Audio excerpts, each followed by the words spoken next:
Saudara terkasih dalam Tuhan Yesus, kita bersyukur kalau hari ini kita boleh kembali bersama-sama mendengarkan firman Tuhan. Mari kita masuk dalam doa sebelum kita merenungkan firman Tuhan. Bapa di surga, kami bersyukur atas anugerah, pimpinan, berkat yang Tuhan sudah berikan kepada kami. Saat ini kami bersama-sama mau kembali mendengarkan firman Tuhan.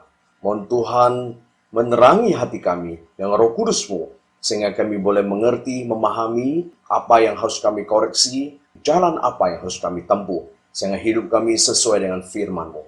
Terima kasih Tuhan, kami serahkan waktu ini, mohon Tuhan pimpin hamba yang Tuhan percayakan, berikan kekuatan dan juga setiap jemaat yang mendengarkan, agar mereka juga diberikan hikmat dan kekuatan.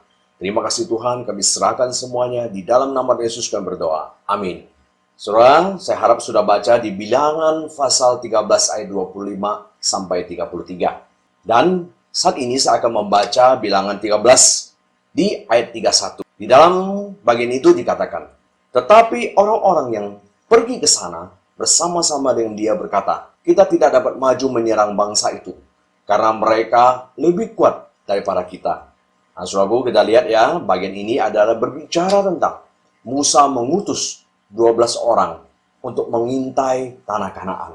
Dan kita lihat juga di dalam ayat 31 yang sudah kita baca tadi, di mana mereka mengatakan mereka tidak dapat menyerang bangsa itu karena mereka lebih kuat daripada kita. Itu laporan hasil pengintaian yang diberikan kepada Musa.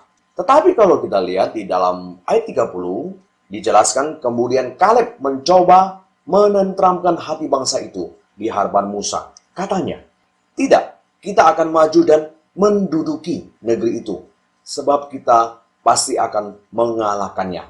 Rupanya terpecah menjadi dua kelompok. Kelompok pertama 10 orang yang mengatakan tidak bisa maju, dan kelompok 2 orang, yaitu Yosua dan Kaleb, mengatakan bisa maju. Padahal mereka sudah sama-sama pergi mengintai akan tanah Kanaan. Saudaraku, saya mau tanya kepada saudara, apa persamaan dari dua kelompok ini? Yaitu mereka sama-sama diutus mengintai tanah Kanaan dan sama-sama melihat hal yang sama. Apa yang mereka lihat? Di dalam Bilangan pasal 13 ayat 28, mereka sama-sama melihat apa? Bangsa yang diam di negeri itu kuat-kuat, dan kota-kotanya berkubu dan sangat besar. Juga keturunan Enak telah kami lihat di sana. Lalu apa perbedaan dari kedua kelompok mengintai yang pulang ini? Ternyata, saudaraku, 10 orang yang diutus berkata bahwa mereka tidak akan bisa menyerang Kanaan, karena orang Kanaan dan kotanya sangat kuat. Berbeda dengan 10 orang tersebut, yaitu kelompok kedua, yaitu Yosua dan Kaleb, 2 orang ini berkata apa, saudaraku? Kita bisa maju mengalahkan orang Kanaan. Jadi kita lihat, saudara, 12 orang yang diutus oleh Musa untuk menyelidiki tanah Kanaan sama-sama melihat dan menghadapi situasi yang sama, yaitu bangsa yang diam di negeri itu kuat-kuat dan kota-kotanya berkubu dan sangat besar. Juga keturunan Enak, badan mereka besar seperti raksasa, tetapi masing-masing memberikan respon yang berbeda. 10 orang yang diutus menjadi pesimis bisa menang melawan orang Kanaan, dan 2 orang, yaitu Yosua dan Kaleb, optimis bisa menang melawan orang Kanaan. Padahal sama-sama melihat hal yang sama, bukan? Maka yang kita pelajari adalah sama-sama menghadapi masalah yang sama. Yang satu bisa kuat dan yang satu bisa putus asa. Mengapa, saudaraku? Berarti tergantung cara kita melihat masalah. Jadi bukan masalah yang akan membuat seseorang putus asa, tetapi cara pandang kita terhadap masalah yang menyebabkan seseorang kuat atau tidak. Jadi jangan salahkan masalah dan jangan takut terhadap masalah. Karena yang membuat kita putus asa dan mundur adalah cara kita memandang masalah. Jika kita bisa melihat masalah dengan cara yang benar, yaitu dengan cara positif, maka masalah tidak akan menjadi masalah. Justru masalah akan menjadi berkat. Jika kita melihat masalah sebagai hal negatif, maka masalah akan menjadi virus yang akan mematikan hidup kita. Saudaraku, 10 orang melihat masalah lebih besar dari Tuhan. Sedangkan 2 orang melihat Tuhan lebih besar daripada masalah. 10 orang tersebut melihat masalah seperti raksasa dan mereka seperti belalang. Maka mereka menjadi pesimis. Maka kita lihat di dalam Bilangan 13 ayat 33 dikatakan, juga kami lihat di sana orang-orang raksasa, orang enak yang berasal dari orang-orang raksasa. Dan kami lihat diri kami seperti belalang. Dan demikian juga mereka terhadap kami. Itu kata 10 orang itu. Maka karena mereka melihat masalah lebih besar, mereka melihat Tuhan kecil seperti belalang. Maka mereka menjadi pesimis. Sebaliknya Yosua dan Kaleb melihat Tuhan lebih besar daripada masalah. Maka masalah menjadi kecil. Maka kita lihat di Bilangan pasal 14 ayat 9. Kaleb dan Yosua berkata, janganlah memberontak kepada Tuhan dan janganlah takut kepada bangsa negeri itu, sebab mereka akan kita telan habis. Yang melindungi mereka sudah meninggalkan mereka, sedang Tuhan menyertai kita. Janganlah takut kepada mereka.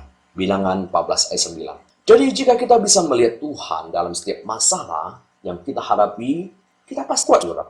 Akan tetapi jika kita tidak bisa melihat Tuhan dalam setiap masalah, kita pasti menjadi putus asa. Jadi masalah bukan alasan bagi seseorang untuk putus asa. Tapi cara kita memandang masalah yang menyebabkan kita putus asa atau kuat. Jadi jangan salahkan masalah. Tapi perbaiki cara kita melihat masalah. Ada 2 orang sama-sama sakit kanker. Tetapi satu justru menjadi berkat bagi orang lain. Di mana dia bisa menguatkan orang lain yang sakit kanker. Bahkan mendirikan lembaga untuk membantu mereka yang menderita kanker. Dia tetap kuat, bahkan menjadi berkat bagi orang lain yang sakit kanker. Ini sebuah video yang memperlihatkan bahwa seorang penderita kanker bisa menjadi berkat bagi orang lain. Karena dia melihat kanker dengan cara benar. Itu sebagai cara Tuhan menyapa dia dan mau memakai dia. Mari kita lihat video ini. Saya adalah seorang yang aktif, bekerja keras, seorang yang perfeksionis, ambisius. Apapun yang saya inginkan, saya pasti mendapatkan. Saya berani ngambil risiko. Saya berani mewujudkan sesuatu yang apa saya pikir benar dan baik. Sebenarnya pemicunya itu, saya lihat papa saya seorang pendeta. Saya ini dari kecil, sebenarnya papa tuh nggak suka anak perempuan. Jadi saya memikirkan bahwa dengan apa yang saya dapat, setidaknya bisa memberikan sedikit pujian dari papa. Jadi ambisius saya itu dilatar belakangi oleh keluarga. Terlahir sebagai seorang anak pendeta, dan saya lulusan teologi, tidak menjamin saya mengenal Tuhan secara benar dan lengkap. Sampai peristiwa itu datang, tahun 2016 itu saya mengalami pendarahan hebat. Sebenarnya pendarahan itu sudah setahun sih, cuman saya tidak begitu hubris ya. Pendarahan hebat itu yang 1 jam itu saya harus ganti 3 pembalut. Itu bahkan ketika saya lagi meeting di luar kota, ya itu ketika saya bangun dari tempat duduknya, itu darah itu mengalir sampai ke lantai. Tapi saya merasa saya baik-baik saja dan kuat dan sehat, masih beraktivitas, masih terbang setiap bulan. Saya pikir sih masalah hormon ya, karena saya kan wanita. Dan ketika ke dokter pun dokter masih bilang itu hormon. Sampai ke-5 kalinya dicurigai bahwa ini ada yang nggak beres. Maka itu saya harus menjalankan biopsi untuk menentukan ini ada apa. Dari situ ketahuan bahwa saya positif terkena kanker ganas. Saya ingat banget ketika saya menerima hasil dari dokter, saya langsung lari ke kamar mandi. Saya duduk di situ 1 jam. Saya nangis. Nangis tanpa suara. Nangis karena saya merasa benar-benar hancur. Saya sudah melayani Tuhan, tapi kenapa saya harus menderita sakit yang terminal illness ya bagi dunia, yaitu kanker. Dan saya belum siap untuk menghadapi kematian. Karena saya tahu kanker itu pasti ujungnya kematian. Saya belum siap, kenapa? Karena anak saya masih kecil. Saya langsung bilang kepada suami saya, tolong pertahankan hidup saya. Saya mau sembuh. Bawa saya keluar. Jadi pada hari itu juga suami saya bawa saya keluar untuk pengobatan. Sampai di sana saya lakukan lagi biopsi untuk kedua kalinya. Dan ternyata hasilnya sama, positif kanker ganas.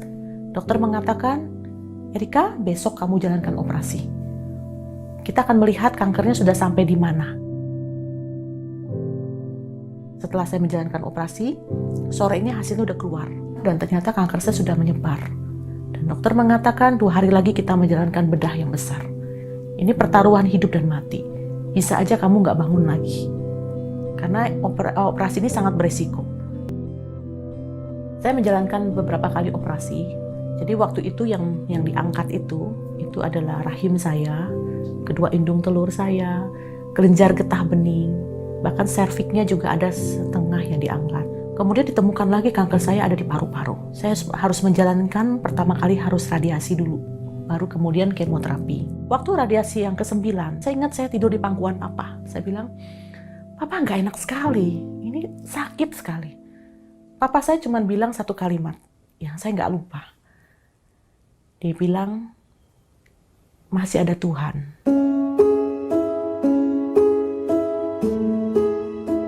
Satu minggu kemudian, papa saya meninggal dunia. Saya seperti tanaman yang dicabut. Saya bilang, "Papa kenapa tinggalkan saya ketika saya masih berjuang dalam kanker ganas?" Di dalam masa-masa terpuruk seperti itu, saya dihempas dalam titik minus dalam hidup. Dari penderitaan yang saya alami, khususnya kanker ini, justru saya mengalami satu titik balik hidup. Saya mengenal Tuhan secara utuh dan saya sudah kehilangan banyak. Saya sudah kehilangan kesehatan saya. Saya kehilangan organ tubuh saya. Saya kehilangan papa saya. Tapi dengan iman saya berkata, saya akan mengikut Tuhan seumur hidup saya. Bagi saya kalau Tuhan menyembuhkan saya atau tidak menyembuhkan saya tetap mengikut Dia seumur hidup saya. Sekarang saya sudah siap kalau Tuhan panggil saya pulang. Dan saya akan memakai waktu yang ada ini bersama dengan keluarga saya. Dan saya menjalankan hidup saya seperti hidup yang kedua ya, sebagai seorang pejuang kanker. Kanker itu adalah damsik saya, perjumpaan saya pribadi dengan Tuhan. Sampai saya berlutut minta maaf kepada Tuhan. Saya mengakui semua kesalahan saya dan dosa-dosa saya di hadapan Dia. 1 tahun itu saya mengalami seperti rusa yang merindukan air. Saya haus kepada firman.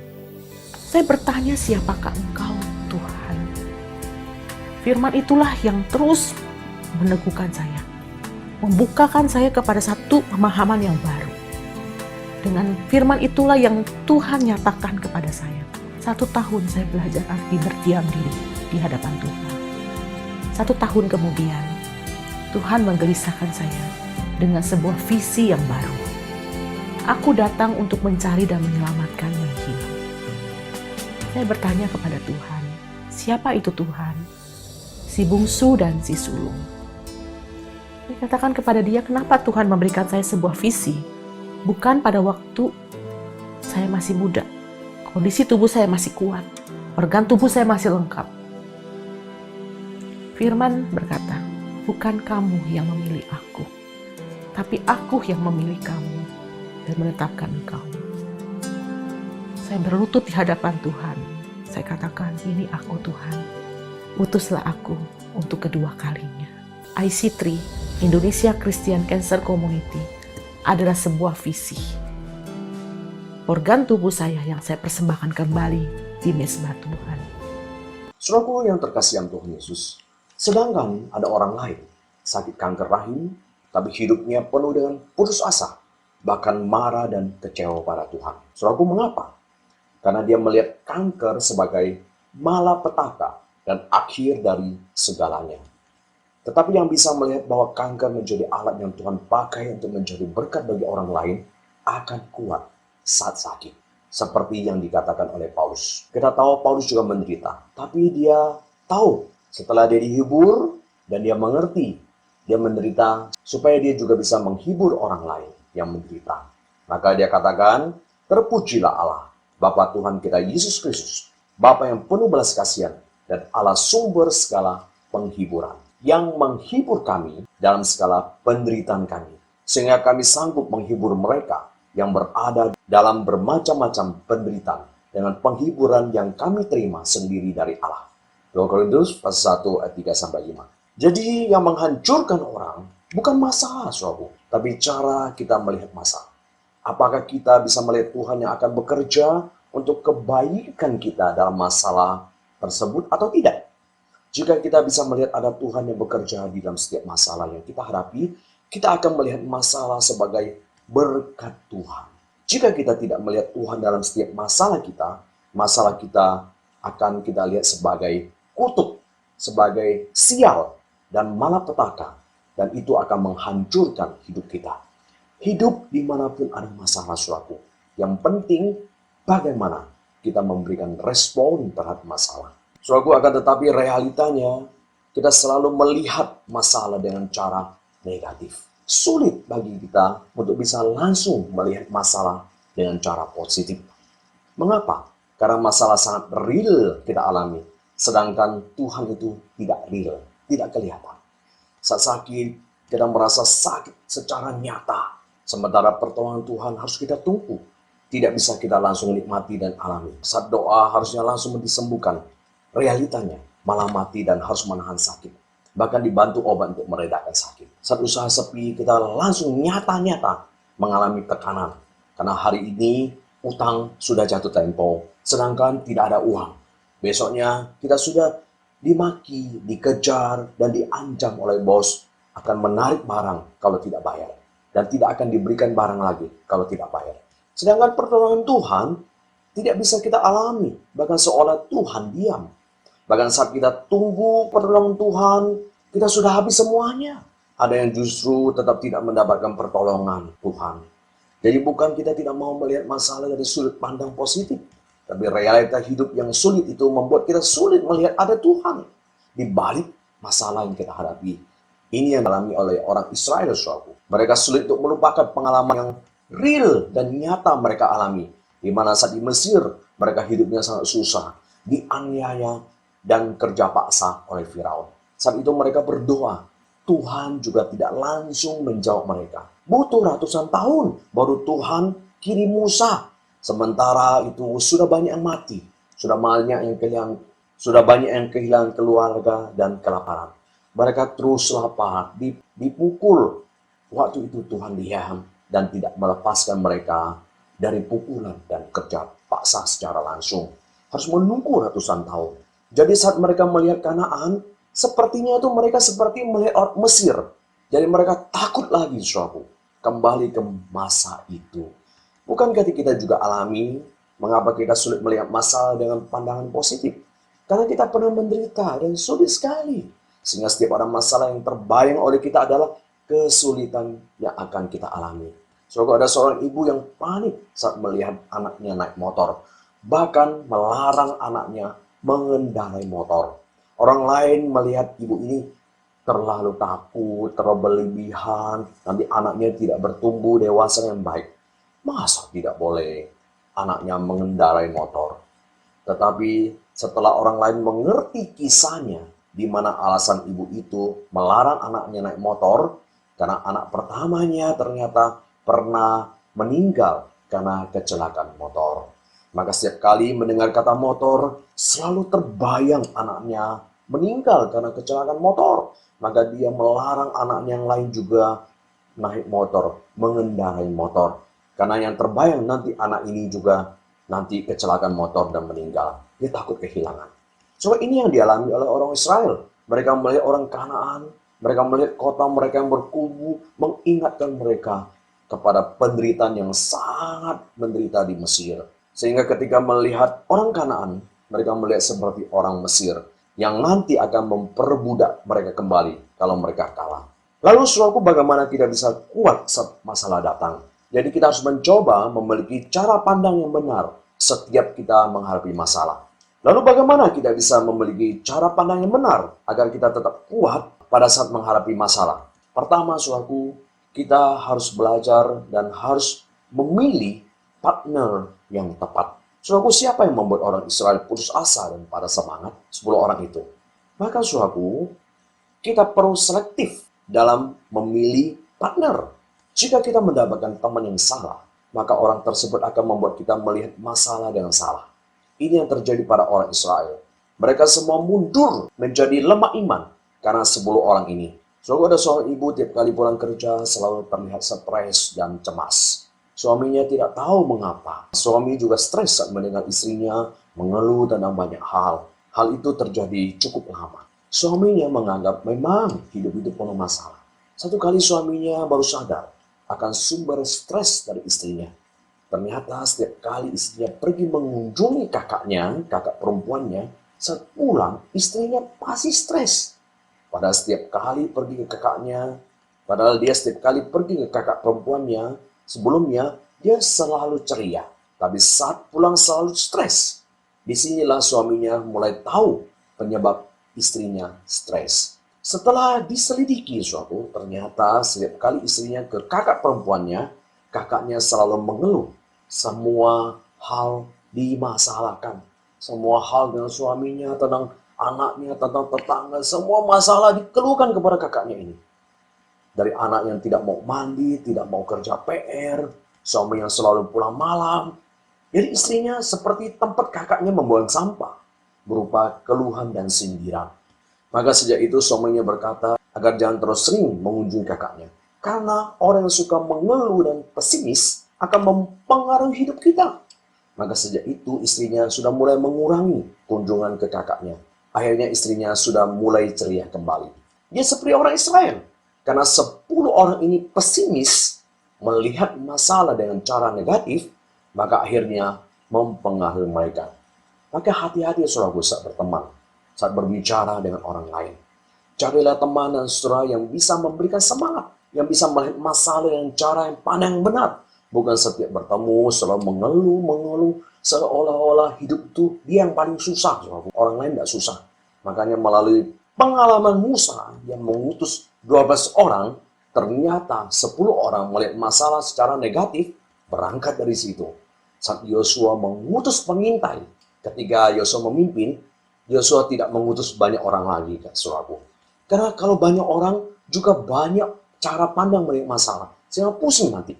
Maka dia hanya mengutus 2 orang yang bisa melihat masalah yang benar untuk melihat dan mengintai tanah Kanaan. Maka Yosua mengutus kedua orang itu. Dan akhirnya saudaraku, laporan yang diberikan dengan cara pandang yang benar. Maka saudaraku, akhirnya mereka bisa masuk Kanaan dengan baik. Maka kita lihat di Yosua pasal 1 ayat 2. Yosua bin Nun dengan diam-diam melepas dari Sitim 2 orang pengintai. Katanya, pergilah, amatilah negeri itu dan kota Yeriko. So, apa hasil dari 2 orang pengintai yang diutus oleh Yosua? Dia tidak mau banyak-banyak orang lagi. Maka dikatakan di dalam Yosua pasal 1 ayat 23 sampai 24, maka pulanglah kedua orang itu. Mereka turun dari pegunungan, lalu menyeberang dan sampai kepada Yosua bin Nun. Kemudian mereka ceritakan segala pengalaman mereka. Kata mereka kepada Yosua, Tuhan telah menyerahkan seluruh negeri ini ke dalam tangan kita. Bahkan seluruh penduduk negeri itu gemetar menghadapi kita. Yosua pasal 1 ayat 23 sampai 24. Maka saudaraku, bukan berapa banyak orang yang berbicara terhadap masalah, tetapi bagaimana cara orang melihat masalah. Sekalipun tidak banyak orang, tapi kalau orang itu bisa melihat masalah dengan cara pandang yang benar, maka hal itu bisa menguatkan banyak orang. Maka jangan berpikir banyak orang melakukan suatu pekerjaan itu lebih baik daripada sedikit. Justru kadang-kadang banyak orang yang mengurus sesuatu lebih rumit dan sulit, karena masing-masing memiliki cara pandang sendiri. Maka cari orang yang tepat saat ada masalah. Kita juga harus hati-hati saat berbicara dengan orang lain. Jangan sampai kita menjadi orang membuat orang menjadi lemah iman. Karena kata-kata yang kita ucapkan penuh dengan keluhan dan pesimis. Yang kedua, saudaraku, bagaimana kita menghadapi masalah? Memiliki cara pandang yang benar ketika kita menghadapi masalah. Kedua, melihat Tuhan lebih besar daripada masalah. Mengapa 10 orang pengintai putus asa dan pesimis saat melihat tembok Kanaan dan orang-orang Kanaan besar? Karena mereka melihat masalah lebih besar daripada Tuhan. Saudaraku, mengapa Yosua dan Kaleb tidak takut maju sekalipun cuma melihat temboknya besar dan orangnya besar? Karena Yosua dan Kaleb melihat Tuhan lebih besar daripada masalah. Saudaraku, coba ke 10 orang dan orang Israel melihat masalah dengan cara Yosua dan Kaleb melihat. Apakah 10 orang tersebut akan putus asa? Mereka tidak akan takut. Coba Yosua dan Kaleb melihat masalah dengan cara 10 orang melihat. Apakah Yosua dan Kaleb akan kuat? Yosua dan Kaleb akan takut menghadapi orang Kanaan. Saudaraku, jadi siapapun bisa kuat saat masalah datang. Jika kita bisa melihat ada Tuhan dalam masalah kita. Siapapun juga akan menjadi lemah, sekalipun dia adalah hamba Tuhan.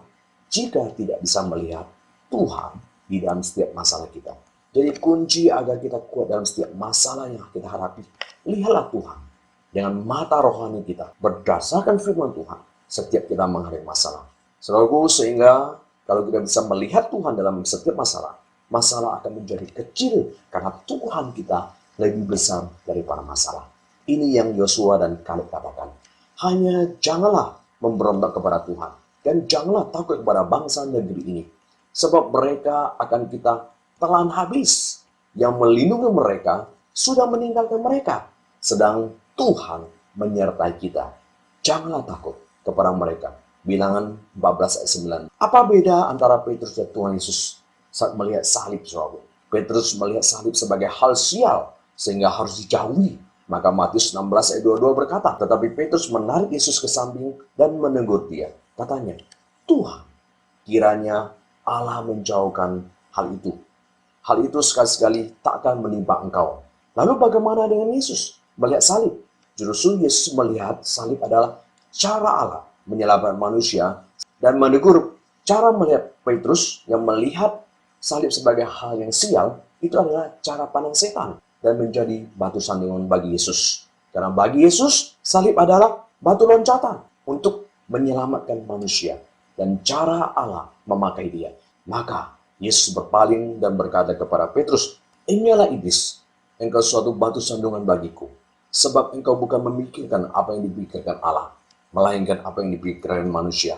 Matius 16 ayat 22. Jadi Allah yang lebih besar dari salib tidak harus membebaskan dan menjauhkan Yesus dari salib.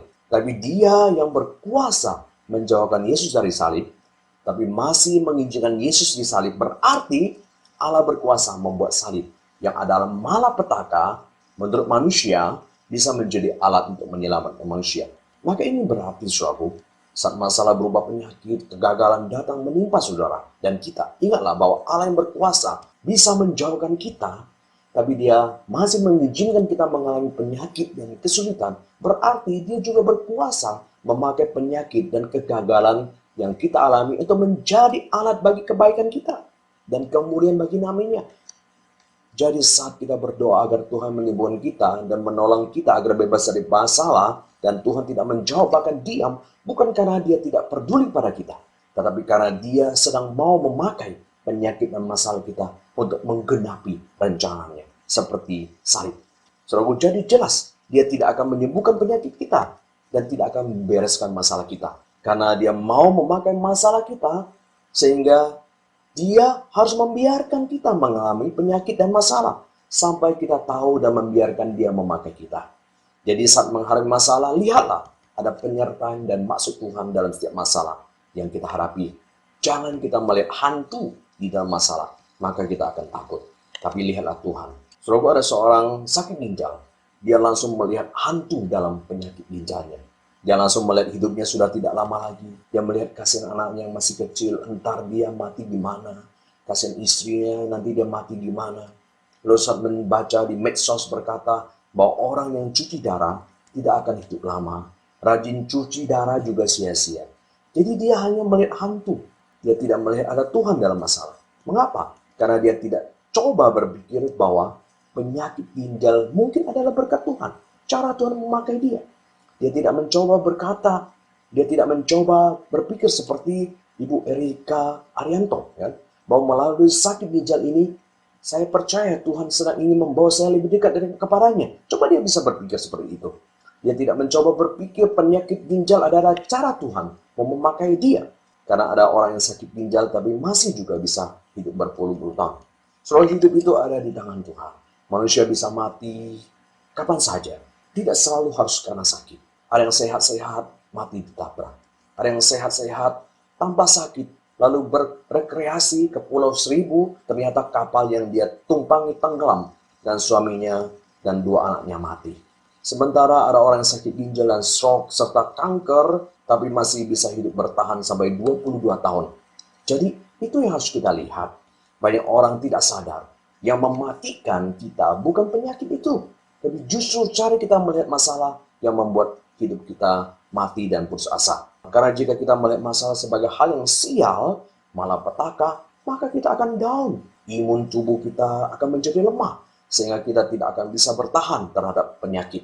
Maka apapun penyakit masalah yang Anda hadapi saat ini, lihatlah ada Tuhan di balik masalah yang Anda hadapi. Percayalah, tidak ada penyakit dan kegagalan yang akan Tuhan izinkan terjadi pada hidup kita sebagai anaknya. Jika Tuhan tahu penyakit dan kegagalan tersebut tidak membawa kebaikan bagi kita dan tidak membawa kemuliaan bagi namanya. Jadi iman bukan hanya percaya bahwa Tuhan berkuasa menyembuhkan kita. Bukan hanya percaya bahwa Tuhan berkuasa menyelesaikan masalah kita. Tapi iman juga berarti Tuhan berkuasa memakai penyakit dan masalah yang kita hadapi menjadi alat bagi kemuliaan dan untuk kebaikan kita. Sekalipun kita tidak sembuh dan masalah tidak beres, jika kita memiliki iman seperti itu, kita pasti kuat saat kita menghadapi masalah dan penyakit. Karena kita tidak lagi berfokus agar Tuhan menyembuhkan dan membereskan masalah kita. Tapi kita berfokus mengerti apa yang Tuhan ingin kerjakan melalui penyakit dan masalah yang kita hadapi. Sehingga masalah yang kita alami bisa menjadi berkat dan tidak bisa menjadi alat Tuhan. Yang ketiga, bagaimana kita bisa menghadapi masalah saat masalah datang. Membangun pandangan yang benar dari dasar yang benar. Saudaraku, apakah melihat semua hal secara positif adalah baik? Tentu tidak. Ada saatnya kita juga perlu melihat sesuatu secara negatif. Karena jika kita terlalu positif melihat sesuatu tanpa mengerti kondisi, cara pandang kita yang positif bisa membuat kita salah langkah dan jatuh dalam kekecewaan yang dalam. Karena kita menjadi terlalu overconfident. Ini yang terjadi pada Yosua dan teman-temannya. Mereka memang sudah menang melawan Yeriko. Tapi ada dosa yang dilakukan oleh Achan. Mereka tidak tahu. Karena hanya Tuhan yang tahu. Maka saat mereka mau menyerang kota Ai, mereka sangat percaya diri. Dan melihat orang Ai itu kecil. Karena percaya Tuhan menyertai. Akan tetapi mereka kalah perang dengan Ai, kota kecil itu. Kita lihat Yosua pasal 7 ayat 3-4. Kemudian kembalilah mereka kepada Yosua dan berkata kepadanya, tidak usah seluruh bangsa itu pergi. Biarlah hanya kira-kira 2 atau 3 ribu orang pergi untuk menggempur Ai itu. Janganlah kau susahkan seluruh bangsa itu dengan berjalan ke sana. Sebab orang-orang di sana sedikit saja. Maka berangkatlah kira-kira 3 ribu orang dari bangsa itu ke sana. Tetapi mereka melarikan diri di depan orang-orang Ai.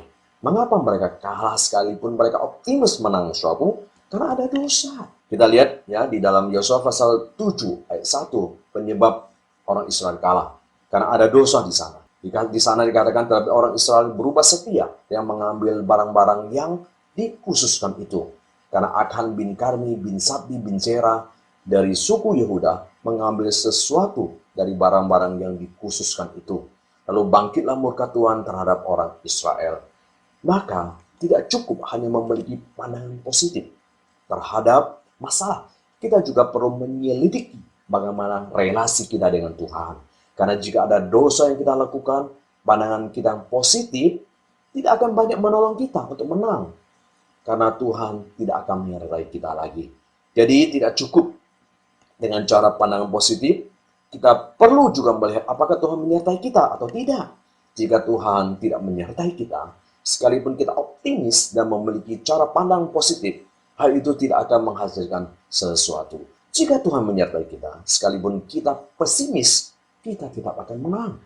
Jadi pandangan positif bukan tanpa dasar, tapi harus didasari oleh kebenaran hidup dan firman Tuhan.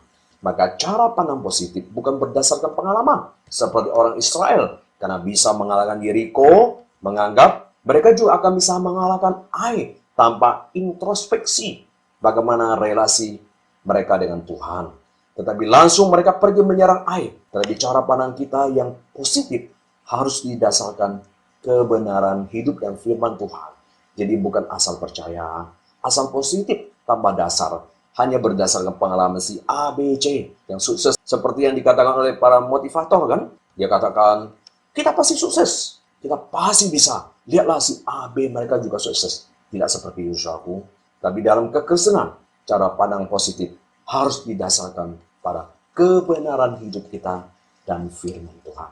Jika kita ada dosa, sekalipun kita punya pandangan positif saat menghadapi masalah, kita juga akan gagal. Seperti orang Israel yang punya pandangan positif. Mereka berani menyerang Ai. Tapi karena mereka punya dosa, mereka kalah juga. Jadi kita tetap akan kalah, saudaraku, karena Tuhan tidak menyertai kita.